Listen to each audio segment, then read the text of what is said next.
let's dive into the Hadal Zone, the home and residence of the infamous giant squid and its larger brother, the colossal squid, along with a lot of smaller, yet equally important residents. The Hadal Zone actually has some pretty interesting facts about itself.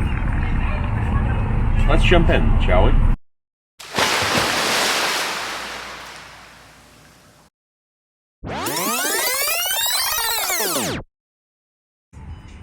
Well, the region I jumped into is not even close to Hadal Zone depth.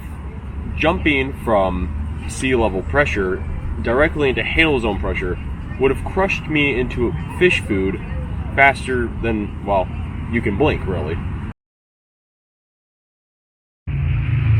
Well, that's become illegible, and I probably should not have had the facts in my pocket when I jumped into the water. However, that's on me.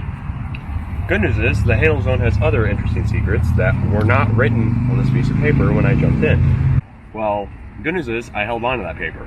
If I hadn't, and it somehow wound its way all the way down to the Hadal Zone, it would have been consumed by the creatures living down there, like the Mariana snailfish and assorted sea cucumber variations, as they cannot afford to be picky down there, and anything becomes food.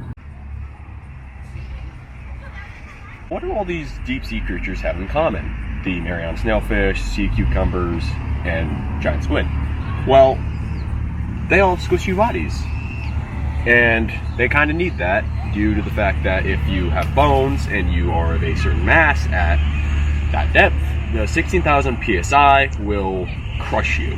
Additionally, at that depth, light does not filter through the water. So most of them are blind or cannot see all that well.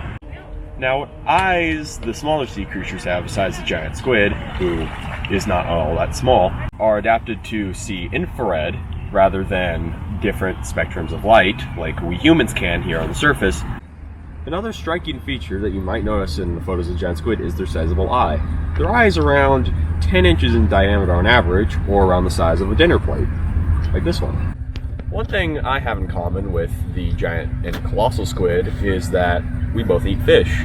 I personally love eating fish, however, the giant squid and colossal squid have to eat a sizable amount more than I do. In closing, I chose the Hadal Zone because I thought it was extremely unique, along with the very unique species that live inside of it. It is a very challenging environment. Thank you for spending some time in the Hadal Zone with me today.